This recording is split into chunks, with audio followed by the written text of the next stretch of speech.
So we all have a critical, judgmental mind that comes up sometimes,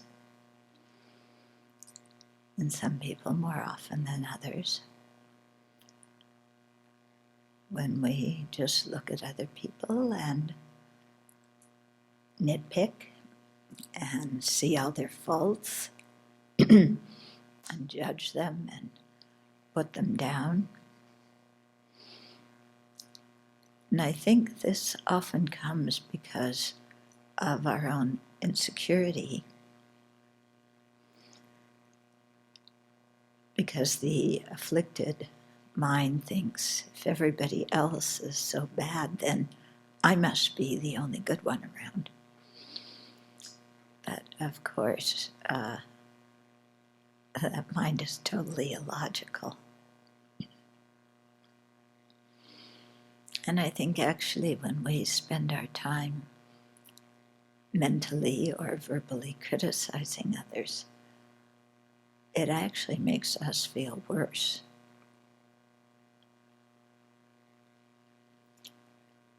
Because then it just seems like we're surrounded by a lot of obnoxious people. But when we train our mind to see other people's good qualities, to notice them ourselves, to comment on them, then it really uplifts our mind, because then we're surrounded by people who have many good attributes. And then we feel that.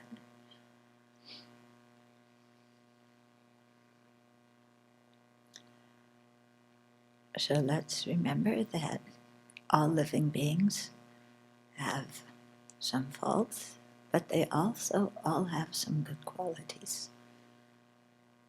And so let's make an effort really to train our mind to see others' kindness, to see their generosity, to see their ethical conduct, and so on. And in that way, practice making everyone a friend.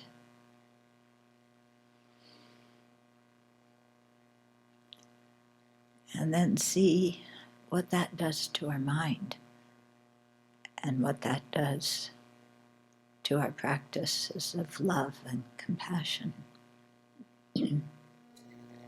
So with real care for all the sentient beings, let's generate bodhicitta and learn the Vinaya. Okay, so yesterday I went through the numerical list from the Dharma Vinaya of things that are told to people to practice right after they're ordained.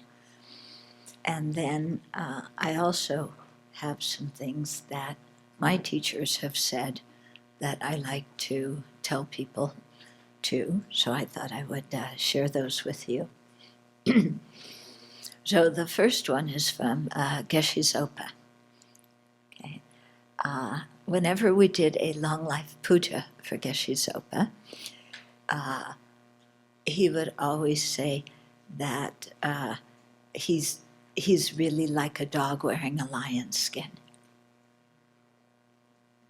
Yeah. So being incredibly modest. And, this is the kind of attitude we should have as monastics. Instead of being arrogant and full of ourselves and thinking everybody else should respect us and do things for us, to really think that we're like, if we act like that we're like a dog wearing a lion's skin. So it's quite deceitful and quite hypocritical, and also doesn't benefit us at all. So Geshe Zopa was actually full of good qualities. He was like the lion in the lion skin. But, his practice was very much one of humility. And that's a trait that made him a very good teacher. Okay, the second one is that the purpose of wearing robes is to distinguish monastics from lay people and to protect the body from the elements. Okay, so to remember the purpose, we need to protect our body from the heat, from the cold, from the flies and mosquitoes and so on. Okay, and then the robes also distinguish us from lay people. And as I was commenting a few days back, they remind us of our precepts. They remind us that other people know that we're Buddhist monastics, and that if we act in really unruly ways, people, even though they shouldn't judge Buddhism based on the actions of one individual, they may do that. And so we want to protect them from that kind of negative thought, which could turn them away from the Dharma when they actually have the rare chance to meet the Dharma. So this one is one good to remember when when your flights are delayed and you have to rebook a flight, and there's very few seats and so on, or when you're out in public and you can't get what you want, and there's a tendency to get irritated and angry and act in unbecoming ways.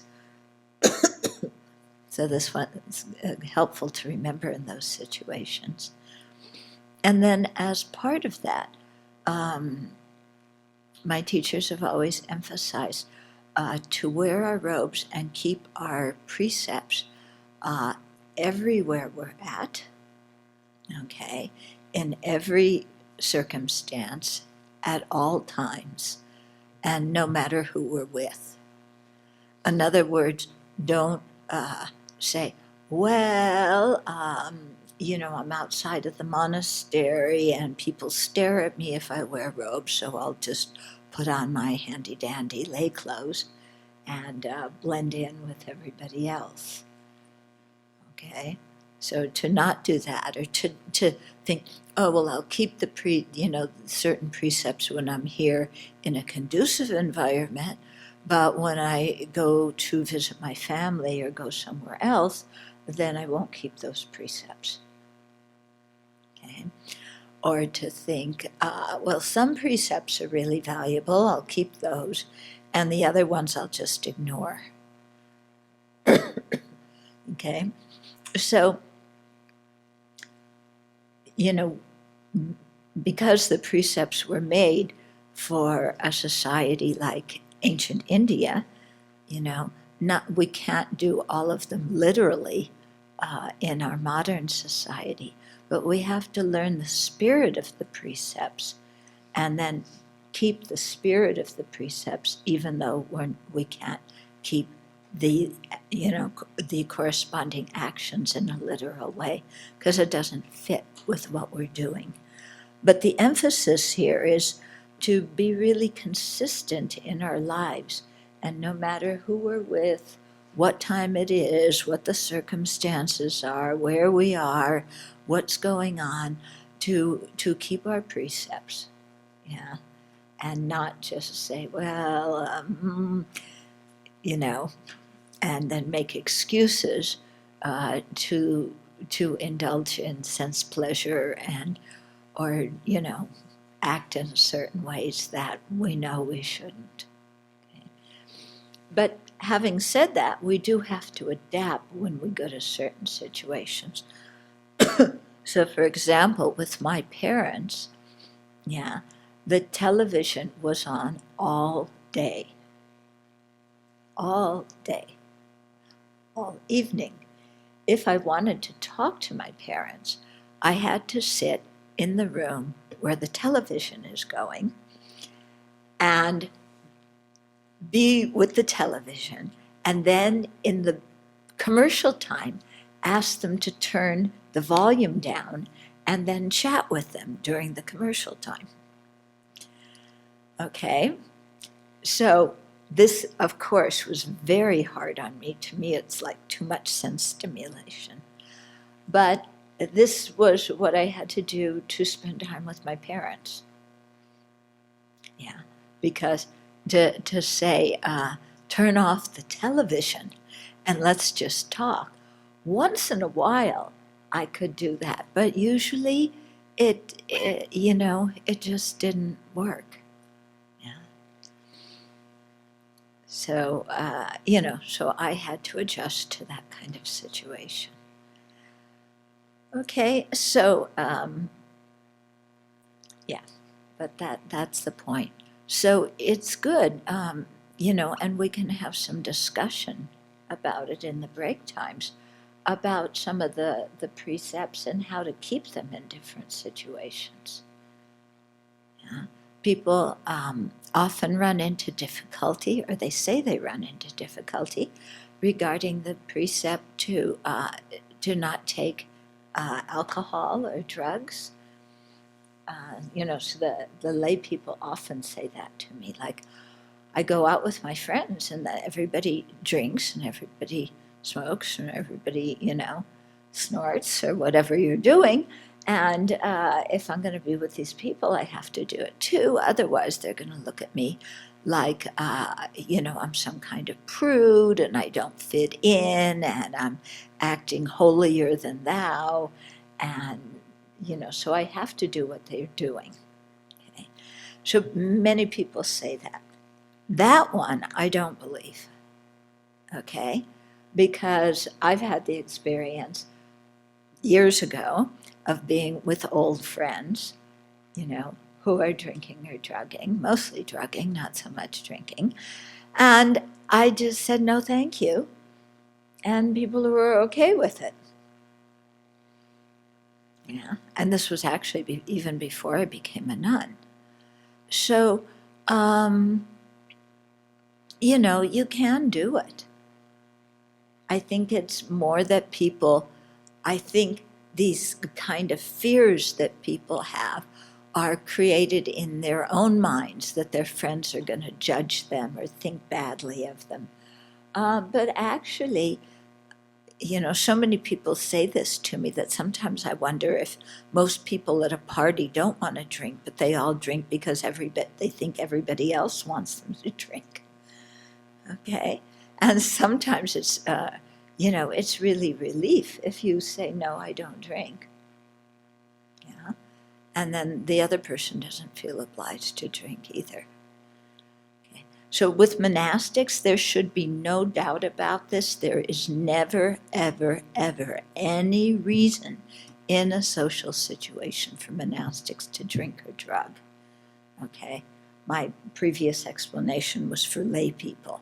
Yeah, but for monastics, can you imagine a monastic getting drunk or stoned in a public place?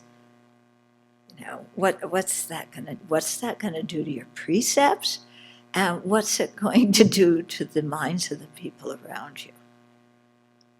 Okay, so that one we have to be quite firm about.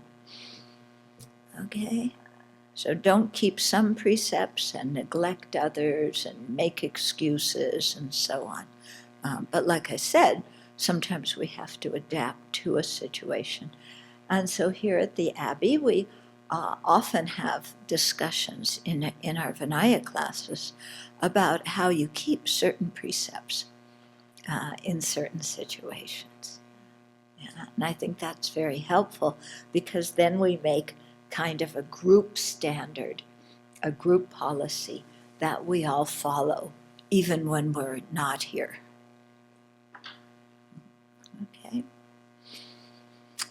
Okay, then a third instructions, and this one, the Theravada preceptors tell their newly ordained Shramaneras to meditate on the parts of the body to decrease attachment and develop renunciation. Okay, so that's the practice of establishing mindfulness on the body, the first of the 4 establishments of mindfulness. And it's a very, very helpful practice, to really sit and look at your body and see what is made out of. And it's very good for overcoming sexual desire, because you think of your body like that, you think of whoever you're attracted to, their body is like that. Shantideva spoke of this in chapter 8 of his book, really looking at what it is you want to embrace and, what it actually is. And then check again if that's what you really find so attractive. So it's a very, very good meditation, really calms the mind down. And it's good not only for controlling sexual desire, but also for beginning to loosen attachment to our own body. So at the time of death, when we have to give this body up, it's easier for us to see that there's nothing here really to cling to. Yeah. It's like we're dying, we're separating from this bag of, biological goo. Okay? And as Shantideva and the Buddha both pointed out, everything that comes out of this body we have to clean away. Yeah, the body does not produce anything beautiful and attractive. It produces smelly, stinky, dirty stuff. Yeah. So it's helpful to remember this. When attachment to the body arises, maybe we're sick, when we're dying, to really remember there is nothing here that is worth clinging to. Yeah, when it is time to give up this body, we just give it up. Yeah, nothing precious inside this thing. Okay. So very helpful meditation to do that one on the body and the parts of the body. I remember years ago when I lived in Singapore, there were some students who one young man, kind of asked me, well, what can I do for sexual desire?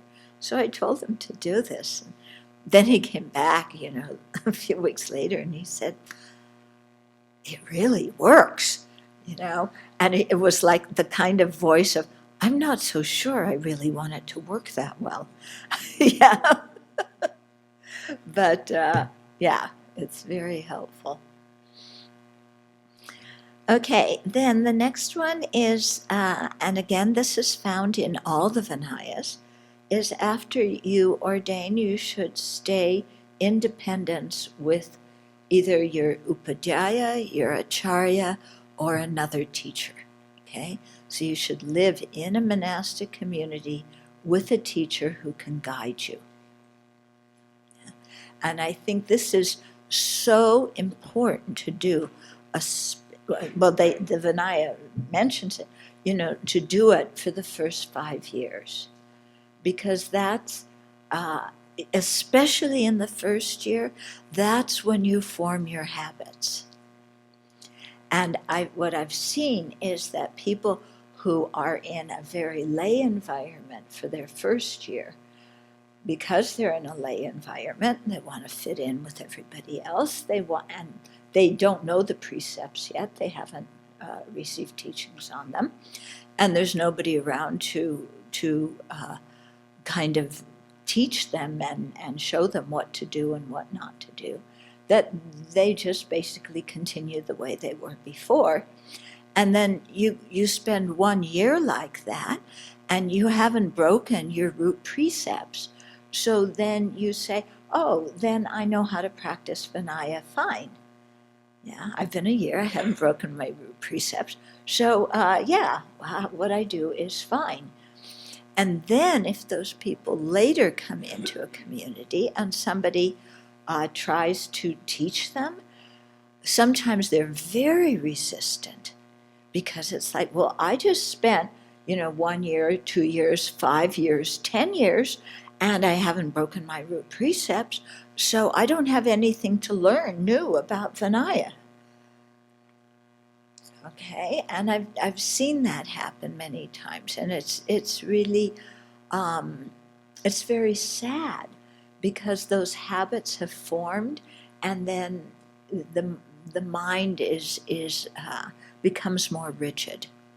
Okay, so that's why they really recommend staying in a monastery, staying close to your teacher, and getting the training.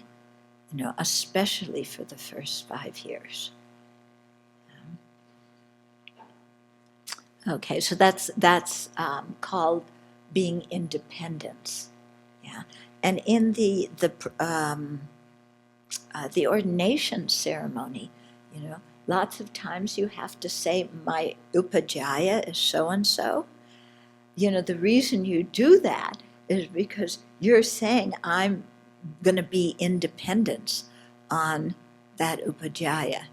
Okay, so that it's a whole terminology in the Vinaya of you take dependence with a senior who then guides you.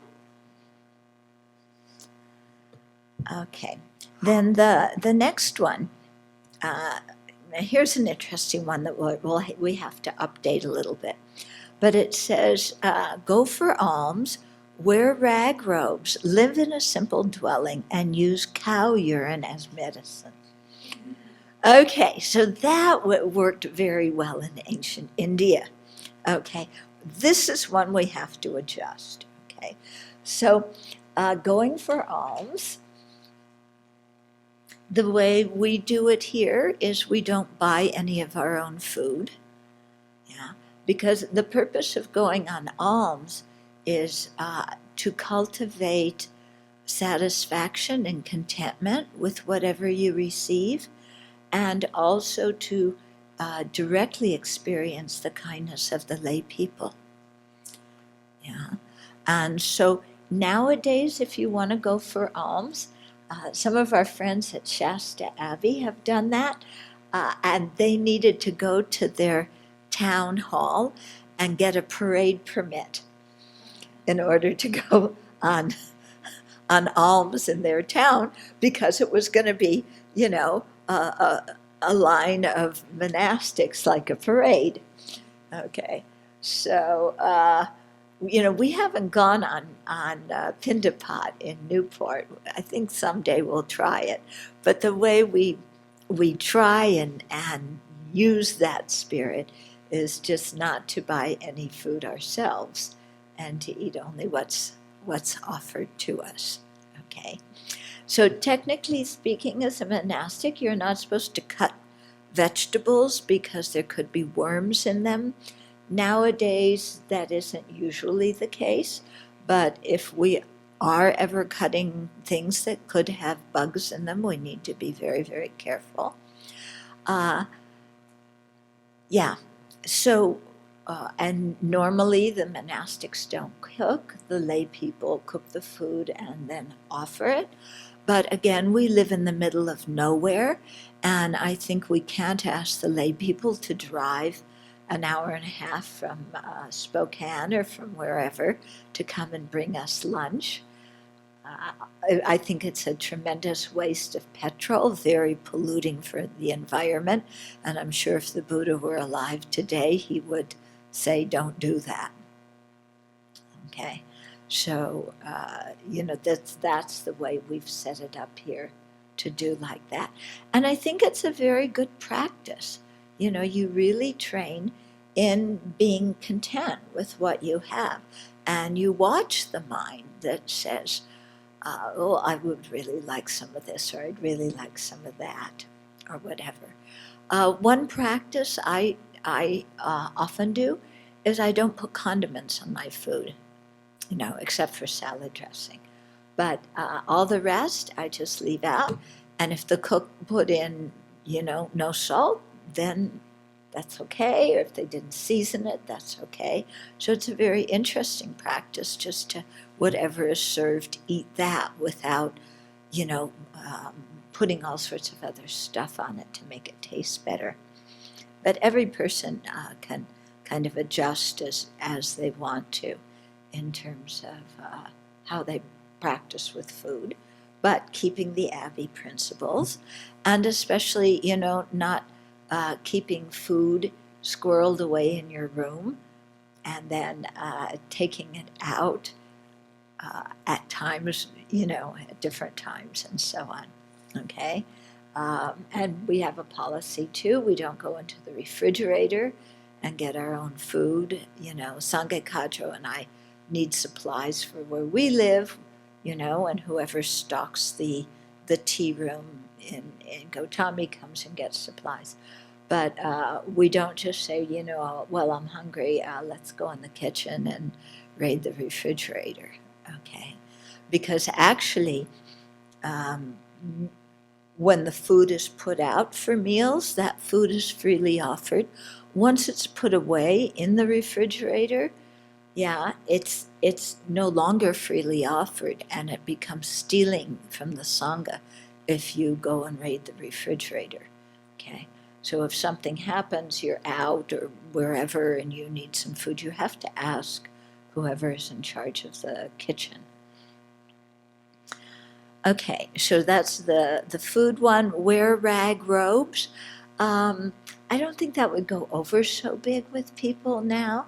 So we should dress, in a neat and clean way. However, when we ordain, we should not get new robes. Yeah.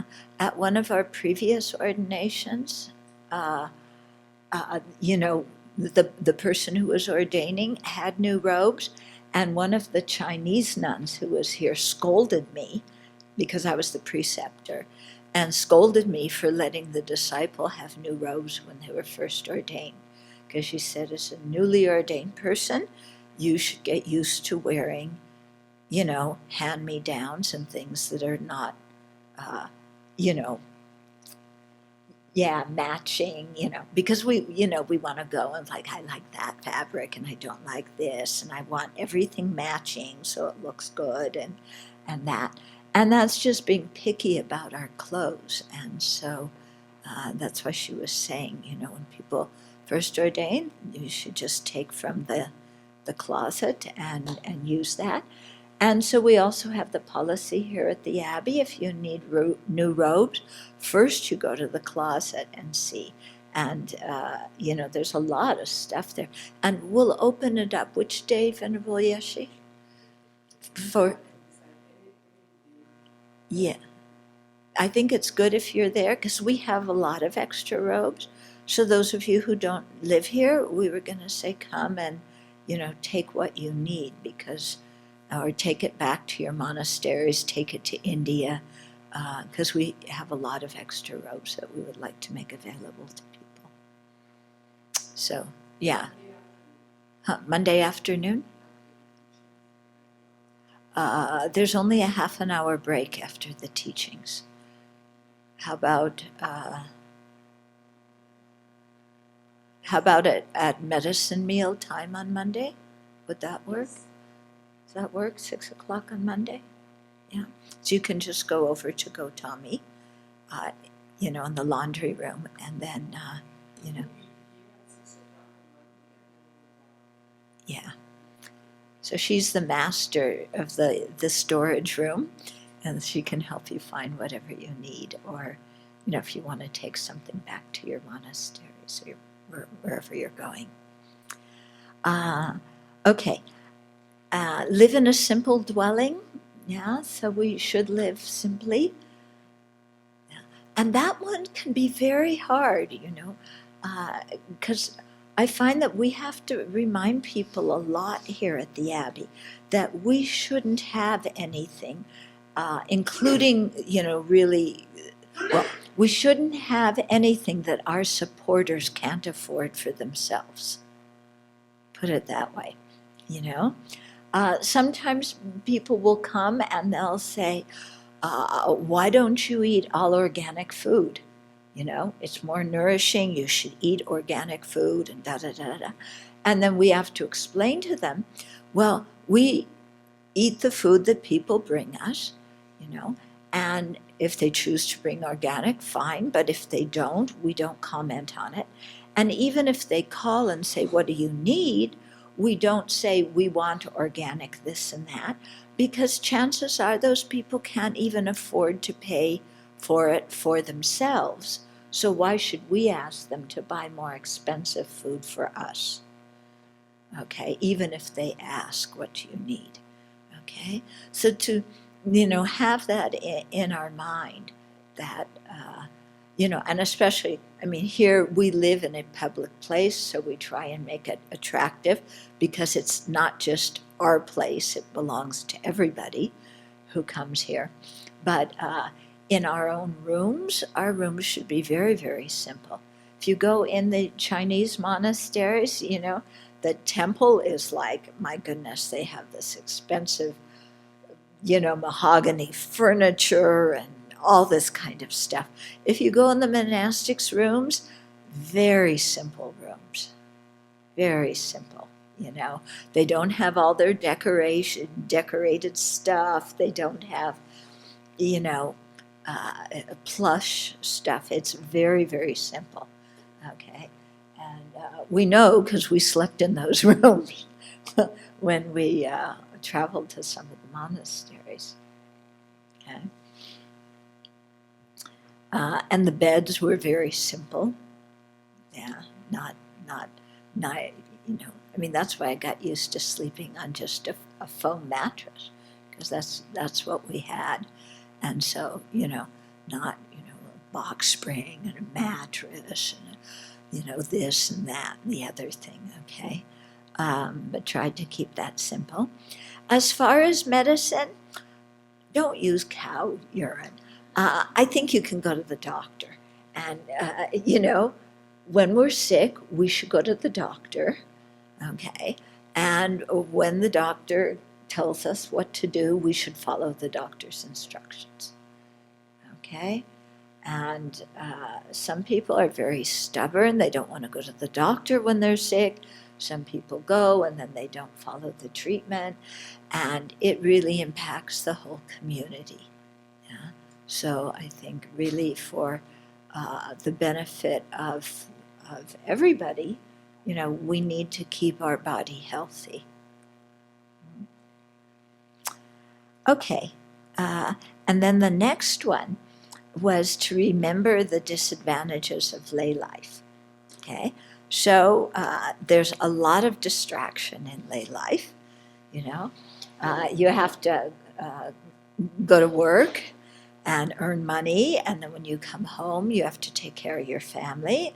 And if you have kids, then you have to feed your kids and dress them and bathe them and do their homework and read bedtime stories and drive them around. You become your kid's chauffeur, okay, and you have to take them to soccer practice and drum practice and everything. I mean, when I was young, it wasn't like this.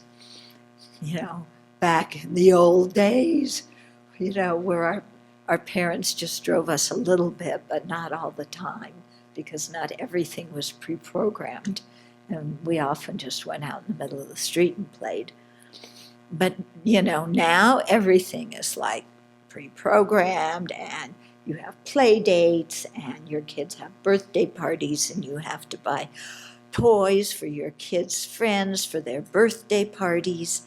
And then you have to throw a nice birthday party for your kids. Otherwise, your kids feel like they're left out because other kids have, other things. And then when other kids have Calvin Klein clothes or Nike shoes, then your kids want those too. And you have to deal with that whole thing. I mean, just talk to some parents or look at your siblings and what happens with your nieces and nephews. Yeah. I mean, having a family is not easy. So there's a lot of distraction. It takes up a lot of time. Your time is consumed. yeah, running around, doing all these things. And then, of course, if you have a spouse, keeping a relationship going takes a lot of time and energy. And if you're trying to raise kids at the same time as keep a relationship going, you don't have any time left. Yeah. You can't just take your relationship for granted. Oh, we got married, we're going to live happily ever after.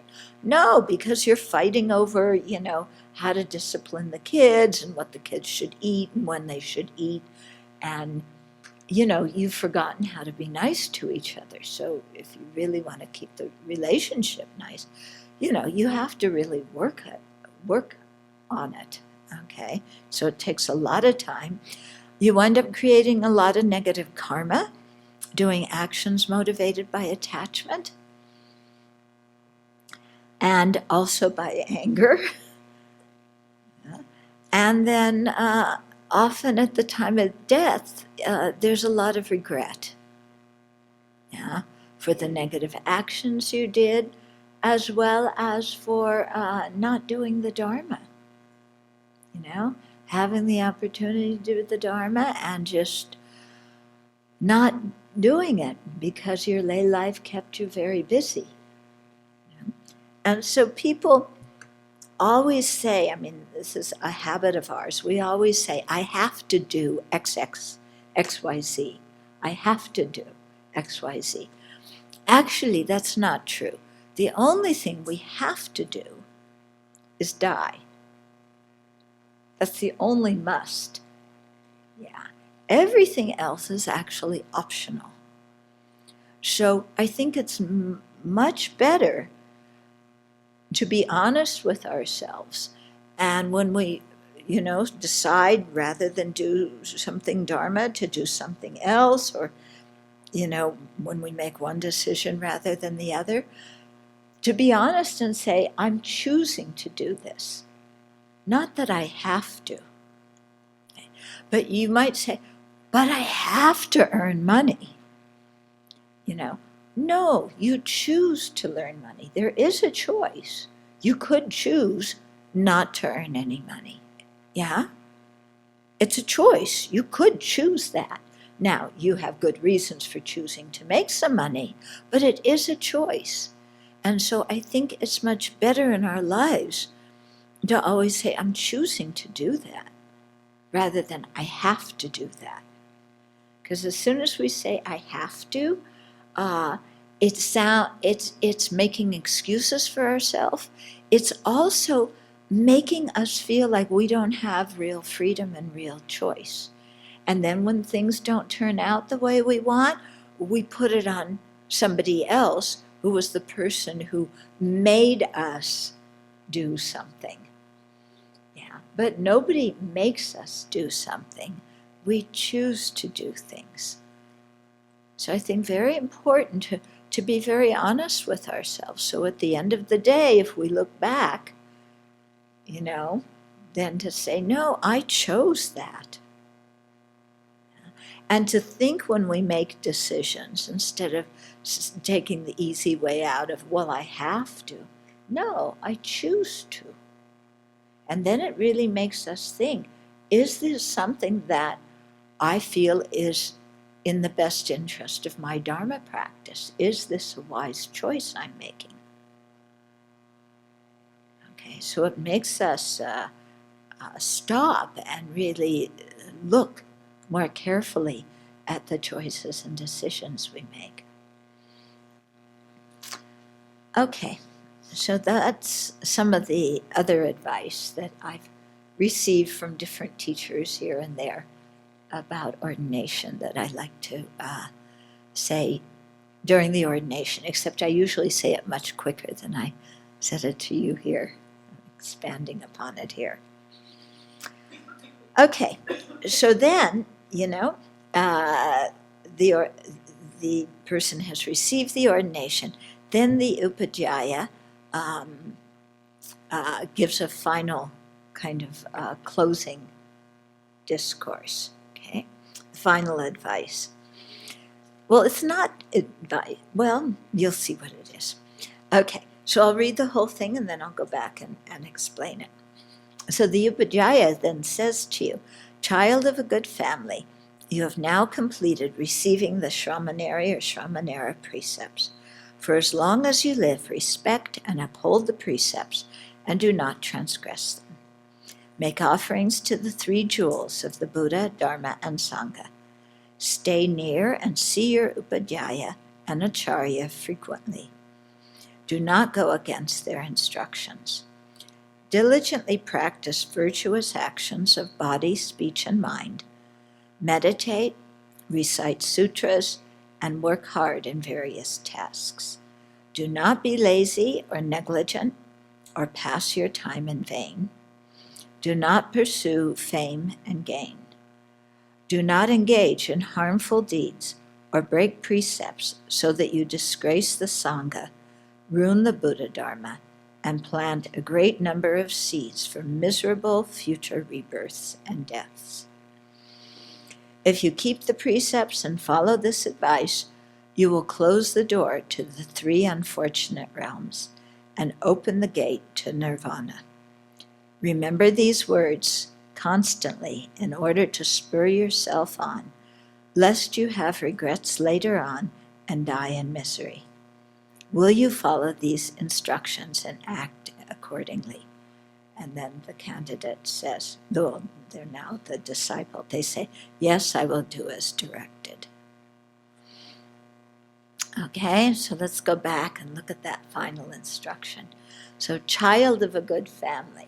Yeah, you're in the Buddha's family. Yeah, especially you've ordained. You're practicing the Bodhisattva path.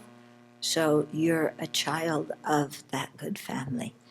So you've now completed receiving the Shramaneri or Shramanera precepts. Yeah, you've received them.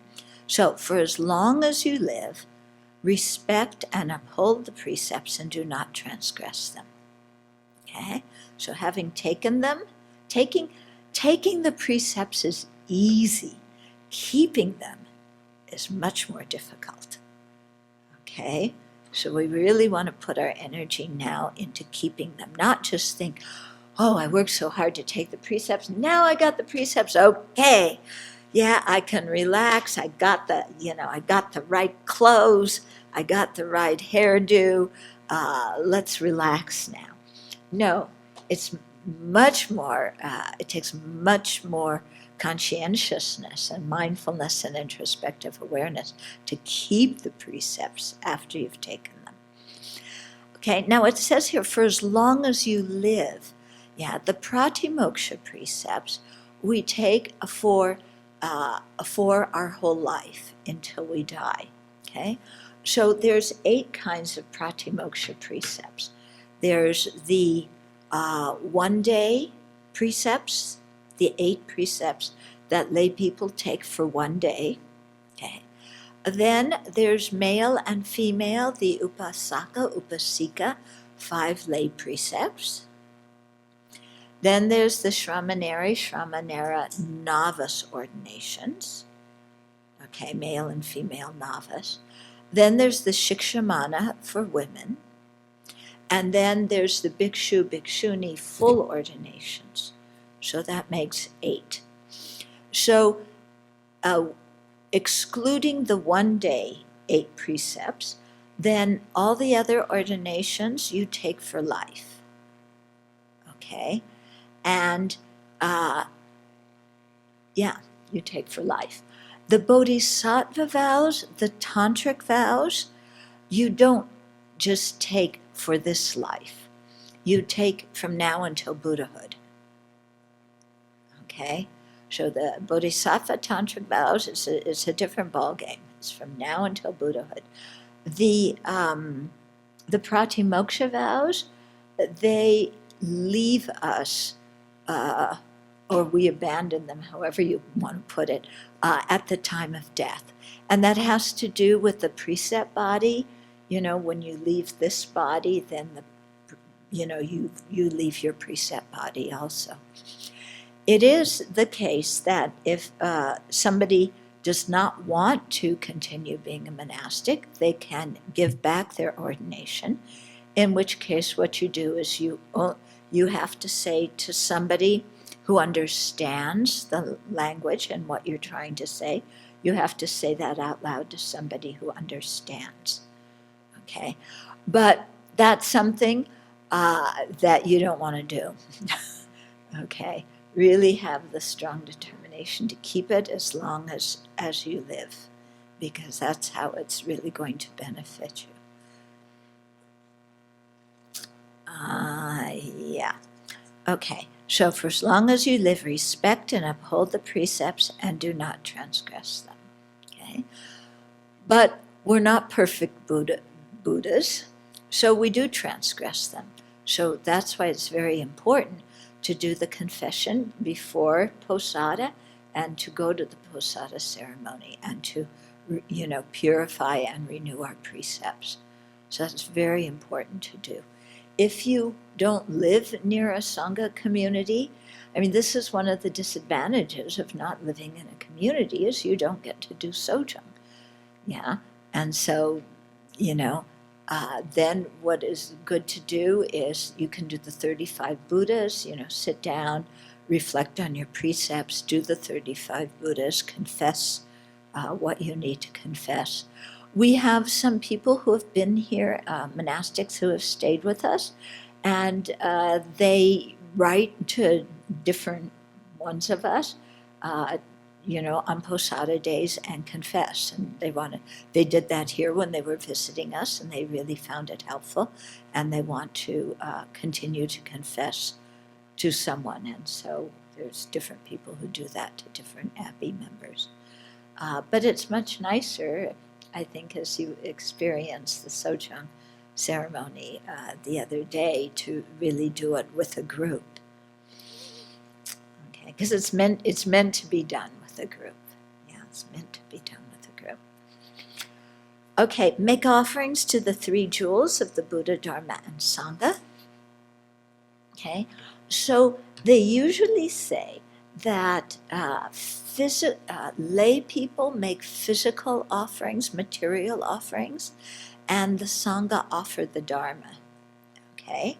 So it's usually, because it's not like the Sangha, being renunciates, are going to have a great quality of material things to give away. Okay? So usually in the lay Sangha relationship is the Sangha gives teachings, the lay people support the Sangha with material things. But the Sangha also, when we have material things or money or whatever, we can make offerings to the 3 jewels, and that's very important to do that. And we really see that example from our teachers. Sometimes there's a big Sangha gathering, and the teachers will be the benefactor and offer lunch dana, Sangha dana, to the whole assembly of monastics there. Yeah. So Geshe Zopa used to do that at the Deer Park teachings. Lama Zopa does that often with the Sangha. In Taiwan, they had a whole banquet that was it the Upajjhaya? I think it was the Upajjhaya offered it. Okay, so as monastics, they really show us the example of the value of making offerings to the Sangha. Okay, so lay people do that, monastics also do that. Okay, stay near and see your Upajjhaya and Acharya frequently. Yeah, so don't go off and do your own trip and say, well, I have the precepts now, I'm going to go live in, I think I'll go live in Manhattan, and I'll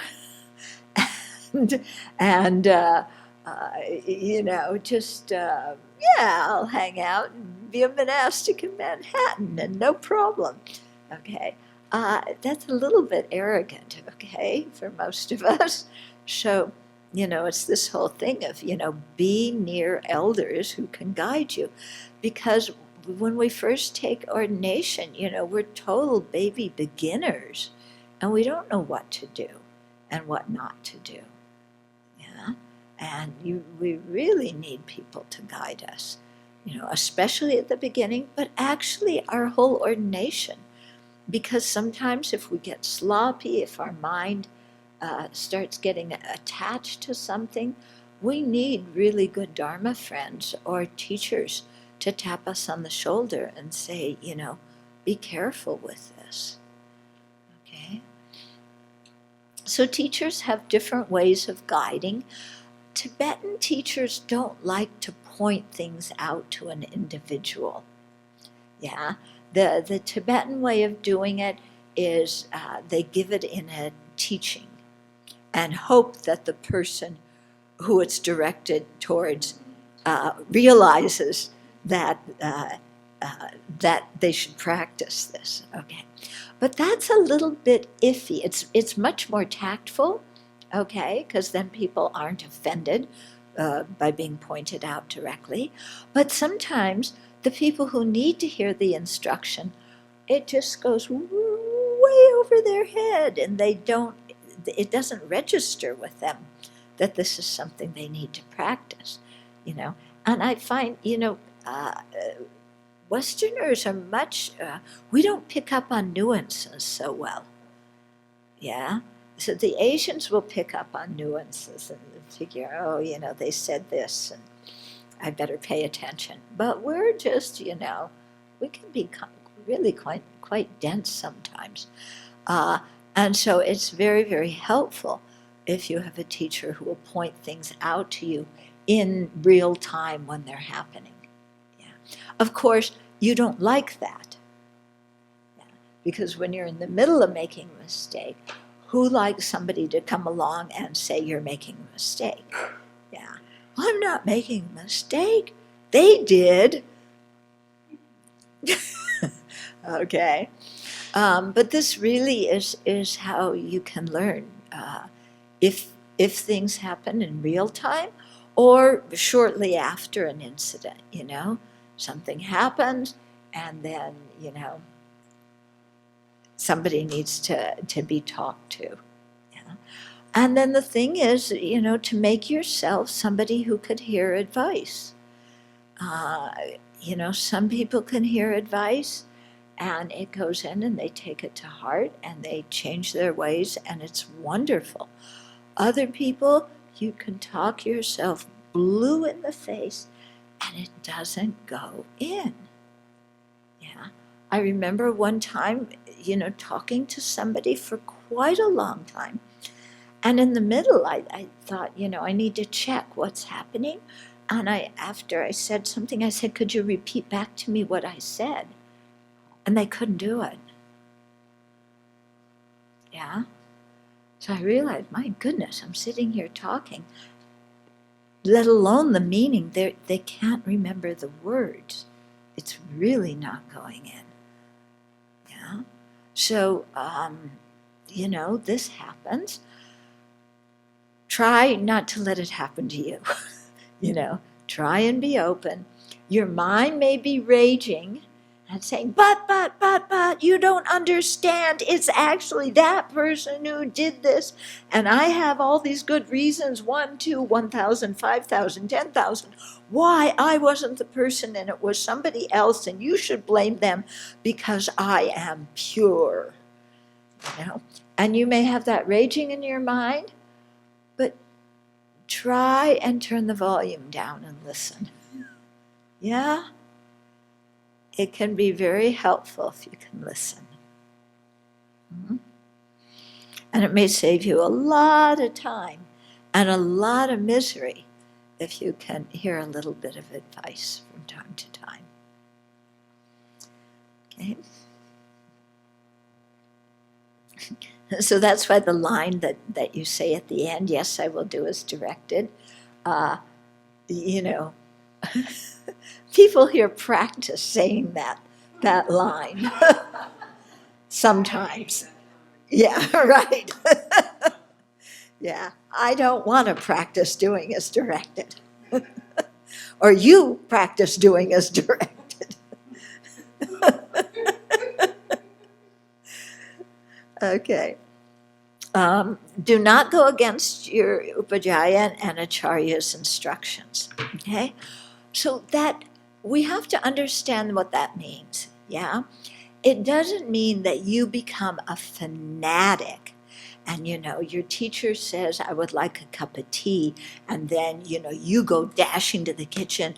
I'm going to make my teacher a cup of tea. They want a cup of tea. Get out of the way. They asked me. They didn't ask you. I'm making the cup of tea because I'm following my teacher's instructions. Okay?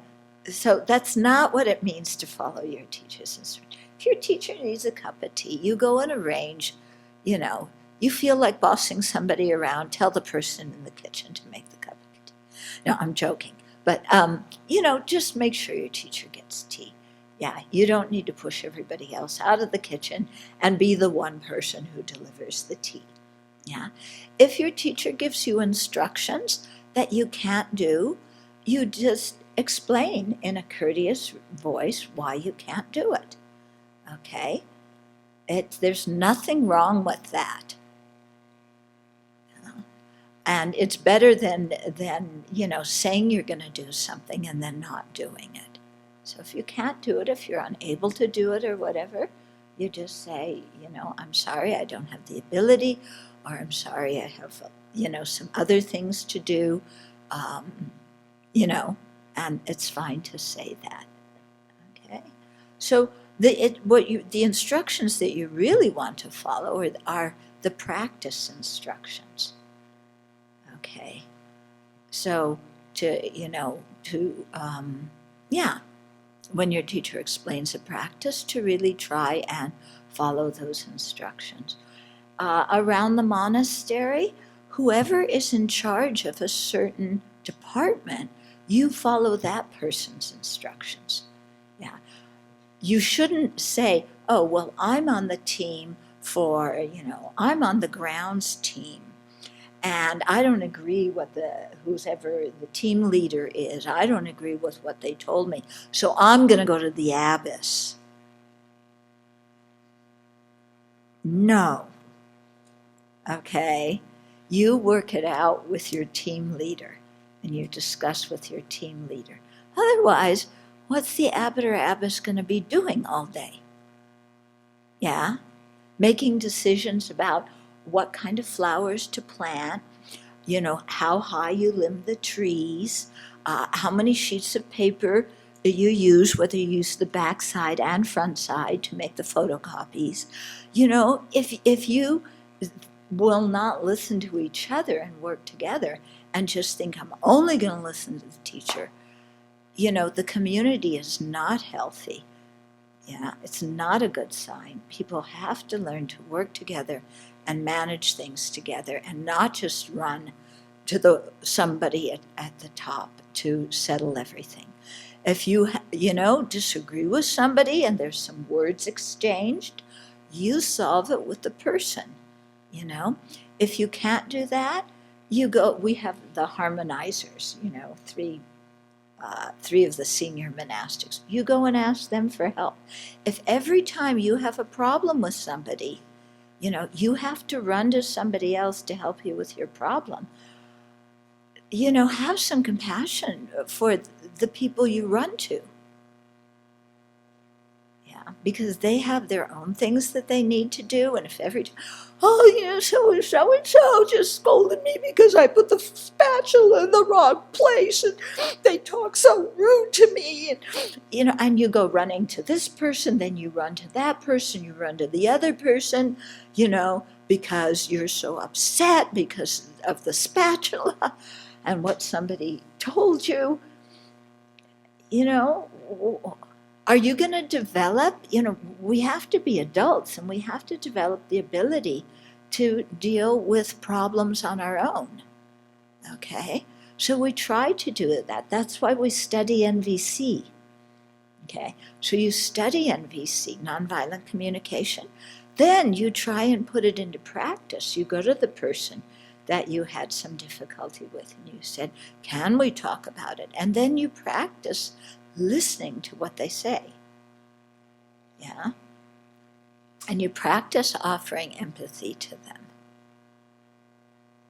Because this is the way that you will grow in your ability. Otherwise, we really remain like little kids. can't do anything myself. Billy threw sand at me. Yes, when you're 5 years old on the playground, call an adult when Billy throws sand at you. Yeah? That's a good idea. Call an adult. But when you're an adult and Billy throws sand at you, you've lived for a while. You need to develop your own abilities to talk to Billy and resolve the situation. Okay? So, yeah. How did I get on that topic? Oh, I know how I got on that topic. Yeah. Okay. Maybe I should tape that when everybody says, yes, I will do as directed. And then, when they come tap, tap, tap, I play the tape recorder. You said you were doing as directed. Okay. Diligently practice virtuous actions of body, speech, and mind. Okay. So really put your energy into the practice. Meditate. Yeah. So coming to morning and evening meditation practice is very important. Yeah. I've been at some Dharma centers and so on when things get very busy, then they skip the morning and evening meditations. We don't skip them here. Okay? So although sometimes people have to go out for, to teach at UU or when we had the community meetings about the smelter, but the community holds to morning and evening meditations. Yeah. So after the teachings on Thursday and Friday evening, if you don't meditate before, you meditate after. Okay? And, everybody should be at morning and evening practice unless they're really sick. Okay? And, you go to practice because you want to have a good rebirth and you want to attain liberation and awakening. You don't go to practice because you have to, because somebody in the monastery is making you, because there's a rule, You go to practice because you want to help yourself and you want to help all sentient beings. Yeah. So if you're missing a lot of practice and people come and say something to you, they're saying it because they care about your rebirth. Yeah, and they don't want you to get to the point of death regretting that you haven't accumulated merit and done purification.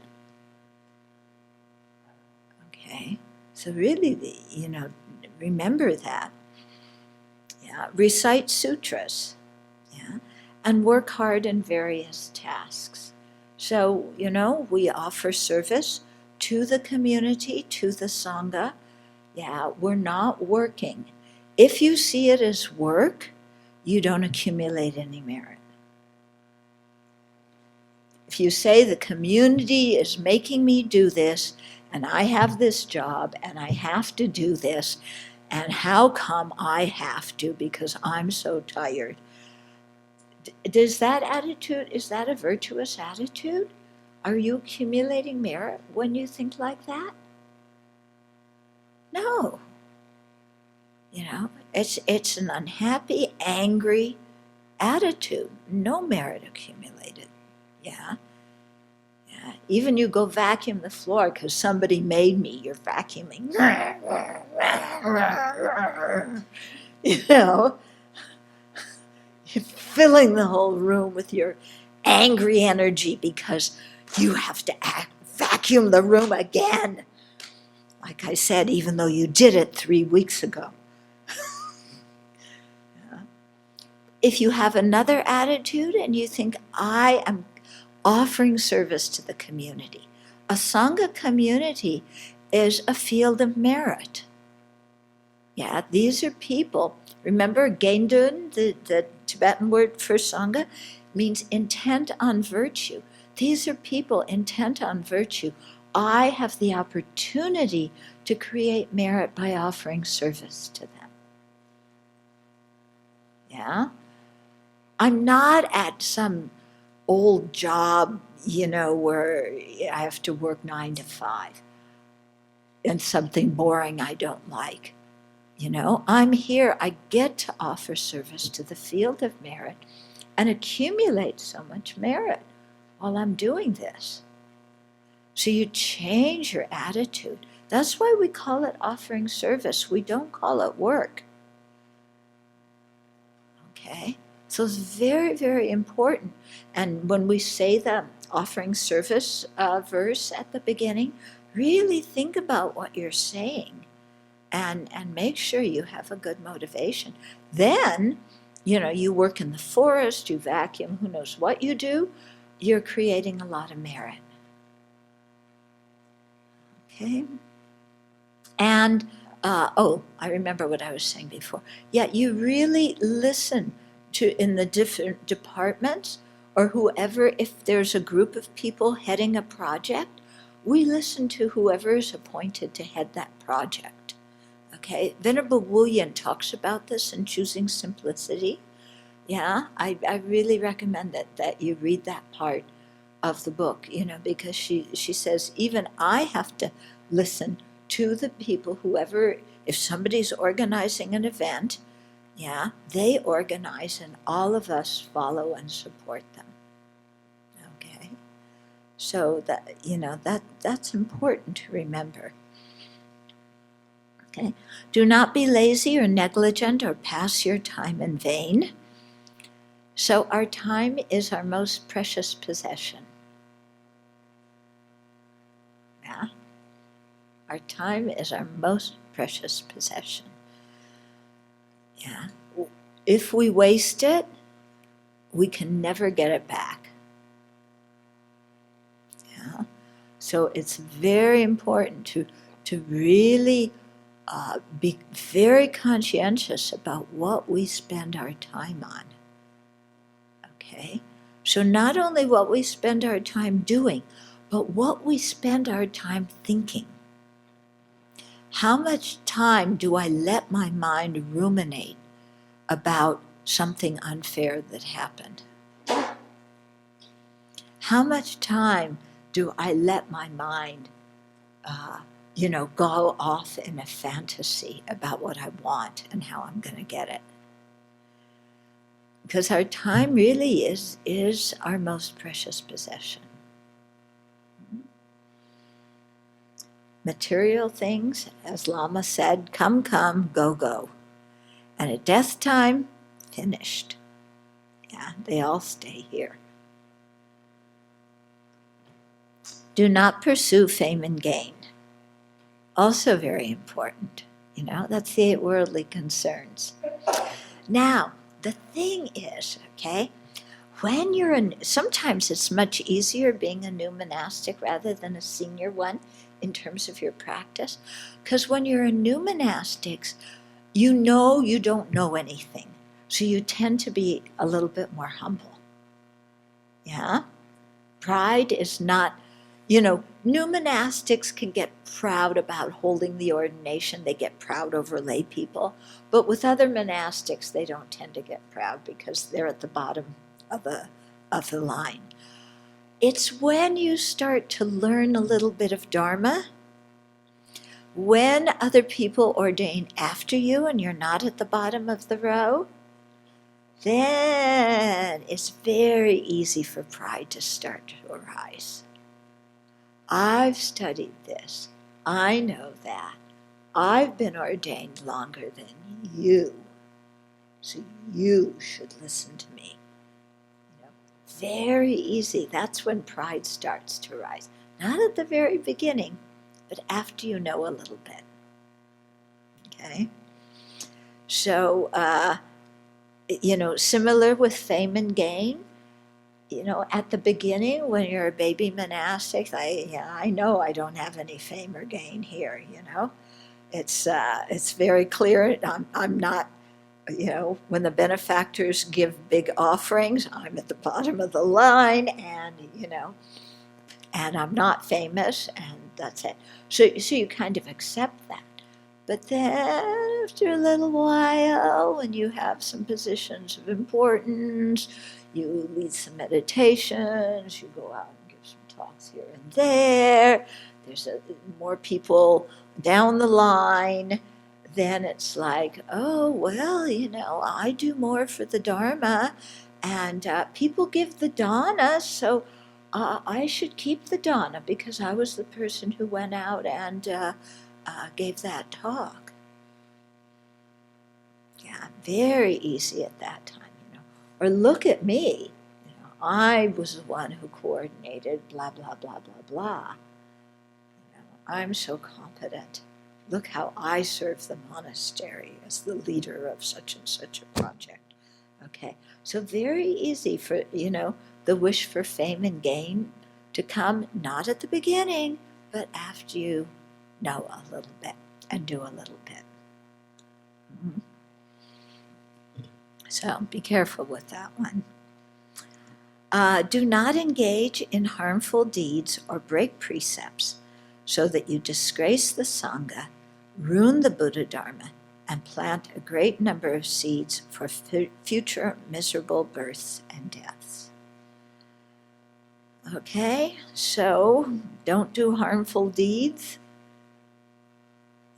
or break precepts, because it hurts you and you're creating the seeds for bad rebirths. But we represent the Buddha Dharma to some people. And like I said before, people should not judge all of the Buddha Dharma based on the behavior of one person. We shouldn't judge the Dharma based on that criteria. Other people shouldn't either. However, other people do. Yeah? So we have to be careful and do our best, really, to behave properly, because we don't want to discourage anybody else from having faith in the Dharma. Yeah? And that's one of the tragedies that happens with the scandals in the Buddhist community, is that people start losing faith in the Dharma. And they start losing faith in the teachers, they start losing faith in the Sangha, they start losing faith in the organization. Okay? So it's something we have to be, for us, when we watch people misbehave, we should not lose faith in the Dharma, because the Dharma itself is pure. Dharma never gets degenerated. We shouldn't lose faith. It's very important, because our relationship is with the Dharma, not with the individual, not with the organization. Okay? But we need to be aware that other people, they get discouraged. And we get emails here from people saying, I feel very discouraged about the state of Buddhism, or how can, I got an email not long ago, somebody saying, I just don't trust teachers now, and that, that's a pity. She said, I don't trust Tibetan lamas. And it's like, what do I say? Well, most of them are good, but so don't judge the whole batch. But, you have one bad experience, and this is the kind of conclusions people draw. So we don't want to be the cause of their losing faith in the Dharma. Yeah? So remember, we don't think like that. Yeah, when other people misbehave. Don't lose faith in the Dharma. But to be aware that other people may think like that, and so let's us not be the cause of that happening. Okay, is that clear? Yeah, and I think that's quite important. And sometimes that will get us to stop more than thinking that, oh, I'm creating negative karma for my own bad rebirth. Yeah. Sometimes it's like we just shine it on, oh, I don't really believe in karma.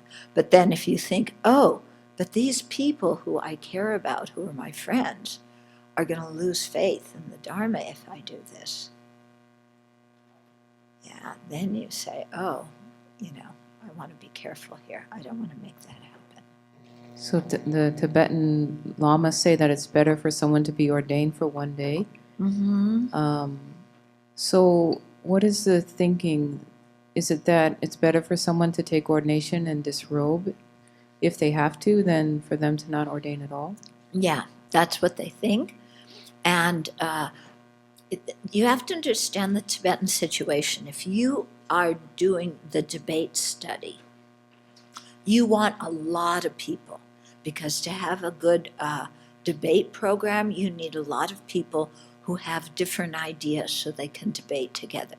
So they're very happy to ordain in the Tibetan monasteries whoever comes along, even if that person disrobes later, because at least for as long as they're there, they help with the debate program.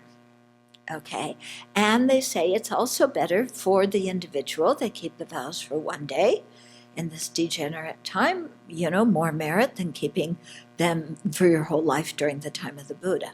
Okay, so that's the way the Tibetans think. Yeah, I have a different view. Yeah, and some of the other Western Sangha do as well, because we're trying to establish the Dharma in the West.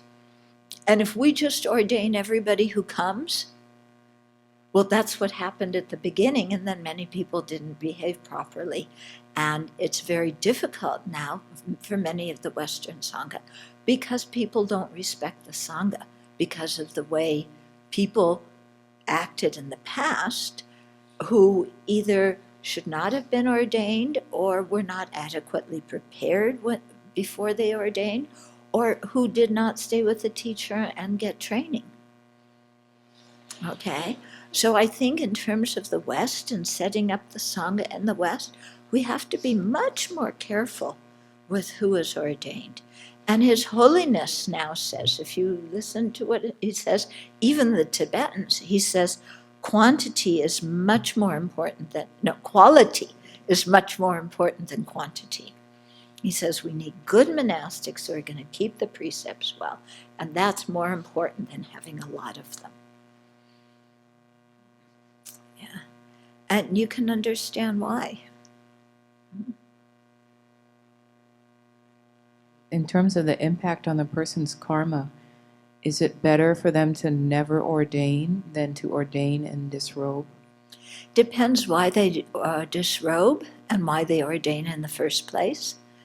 Yeah. It's better to disrobe rather than transgress a root precept. If you're ever in danger of transgressing a root precept, give back your ordination before you do that, because transgressing the root precept creates a ton of negative karma, much more than giving the ordination back. When you said that monastics are meant to cut vegetables or cook or things, is that in the Bhikshuni precepts, or where does that come from? Because I haven't seen it in the Shikshamana trainings or anything. No, like it's not in the Shikshamana trainings.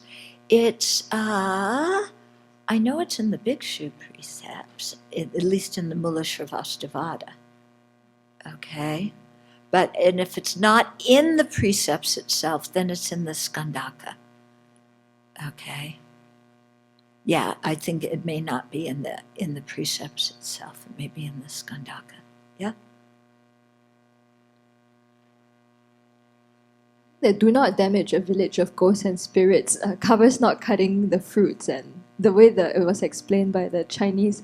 Yeah, they do this whole thing like purification with fire, with raw food to... I tried to get an explanation, I still can't get it straight. Oh. Venerable Sepal knows. Yeah. They went on for a while, I translated it, I still don't get it. So that one is the dealing with raw, and spirits might be living in the fruit or whatever. It might be a home for ghosts and spirits. Huh. Yeah, so they do something to purify the food, yeah. The cooking one, I can't remember, it might come from another precept. There's the Chinese term for it too, yeah. Not to cook in for yourself. Right? Yeah. But I can check. Yeah. But it's usually it's the thing of cooking, then you destroy, the life force in the grain or whatever it is. Something like that. Mm-hmm. When you said when you live on your own for the first few years and you don't break the root precepts, so then you think that you hold the Vinaya quite well, but you're missing out on a lot that you would not get in a community in terms of training. I was wondering if you elaborate on that a little bit more in terms of why the mind would then get resistant. Because I just survived out in the world doing what I was doing, and nobody corrected me, and I didn't commit a root downfall, so I'm fine. I'm fine. I don't need to, really learn much more or watch my mind much more, because I survived the first year, and it was okay. Yeah. Does that answer your question okay? Oh, okay. One of the things that I've come to appreciate about being at the Abbey here is our interwoven relationships with the lay people. I remember in the beginnings of the Abbey when it was just venerable and a whole bunch of us crazy lay people who were trying to think whether we should ordain or not. The people in the local area, we would go out with Venerable and she would give teachings in the early days, and some of us just didn't behave very well. And there was this romantic notion that anybody who walked through the doors of an abbey or monastery was immediately transcended into some sort of ethical super being of some quality. So they had us on quite a platform, and there was a series of folks who, including my bad behavior, but that were struggling with their own minds and were very, very open about sharing all of their proliferating concerns about how things were going here with our lay community. So I put some misinformation into our lay friends' minds early on that, something was not right in paradise. So as the years went on and they started coming here and spending more time with us and more of us ordained and venerable, they just got to know us.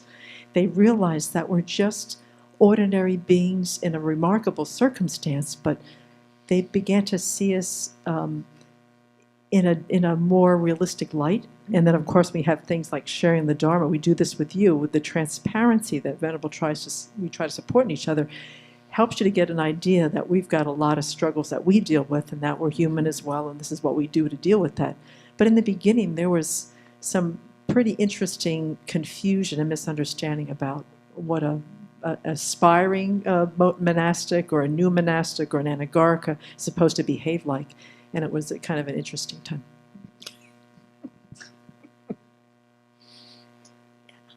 So it's not saying that we have to be perfect in all our behavior, but just to be aware of the results of our behavior on other people. Oh yeah, we could tell some stories from the early days, couldn't we?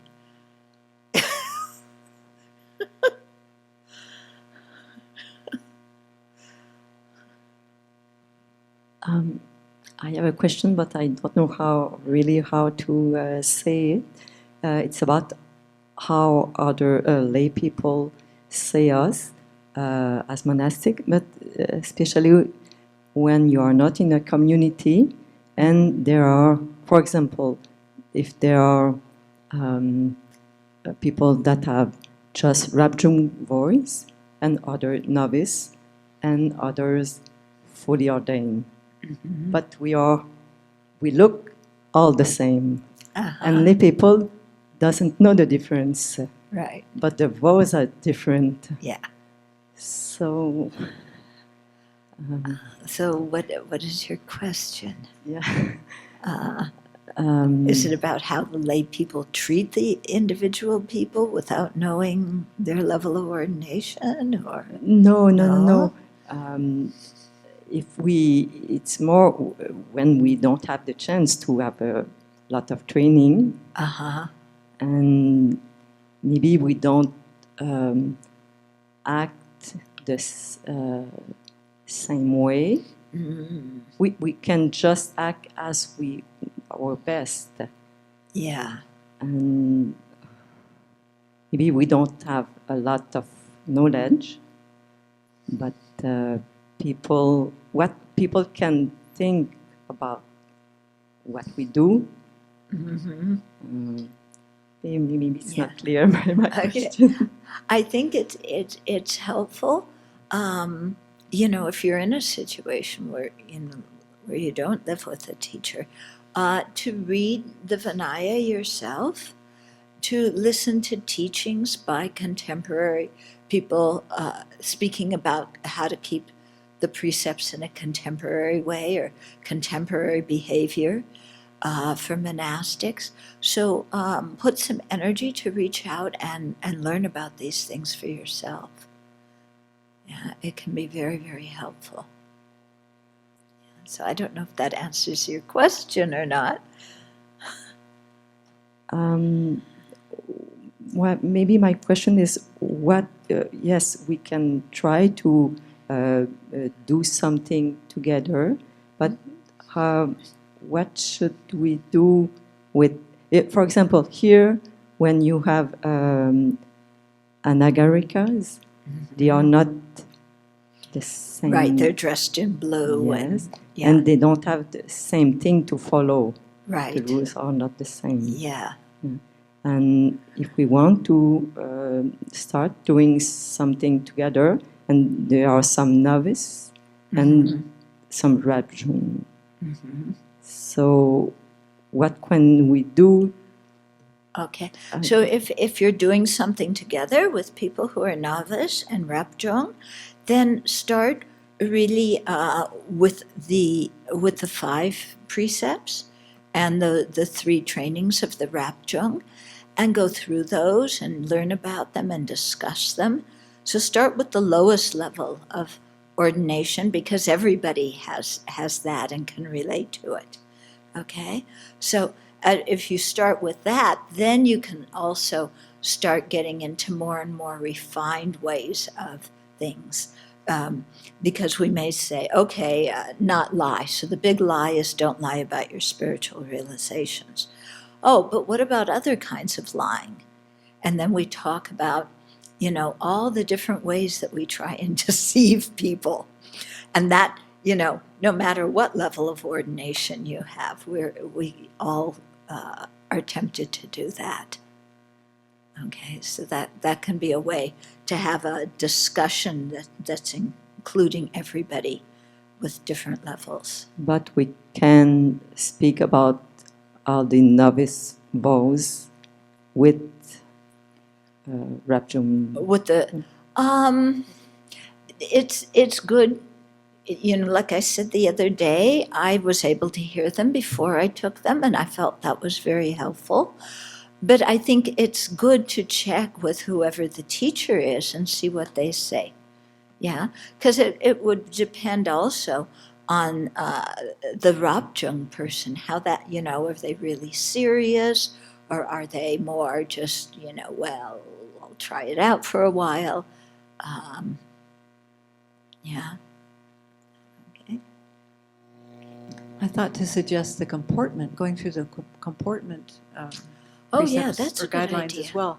We Yeah, did yeah. that as a community together, and it brought a lot of really good conversation and discussion about how we keep certain things. And some of them come from the Chinese tradition, at least, as they're listed in our booklet. Uh-huh. But most of them were so inspiring. Yeah, that's a very good idea. Because we've published several different Vinaya things.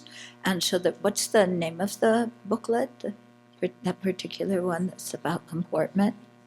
So it's the novice one. It says Shramanera, but yeah. But what you can do is the Rapjung don't have all 10 of those precepts, but you can go through the first 5 with everybody. And then there's some other parts of the booklet that just talk about general etiquette and behavior and how to treat different people. And that can be very useful too. Okay, so we have all these Vinaya materials online. You can go and download them. And we have some here too, we want to print out, right? So, as being one of the monastic who will live in a lay community in its first year of ordination, I want to, and being here sometimes can be tough because knowing that you're going into this situation, and of course, there's a strong, how to say, not push, but strong encouragement to join community life, which I completely understand and very much appreciate. But sometimes there's a little bit unease from my side being in this situation. But nonetheless, I wanted to extend my thanks to the community here for being such a willing resource for monastics like myself and like Venerable Chuki and many others who are, for whatever reason, on their own, out there, a kind of training support and or emotional support or any kind of guidance. And so I've experienced from the community here tremendous willingness in sharing resources and time and support. So I wanted to share. Thanks. Thank you. Yeah, we want to see people succeed. So whatever we can do to help, we do that.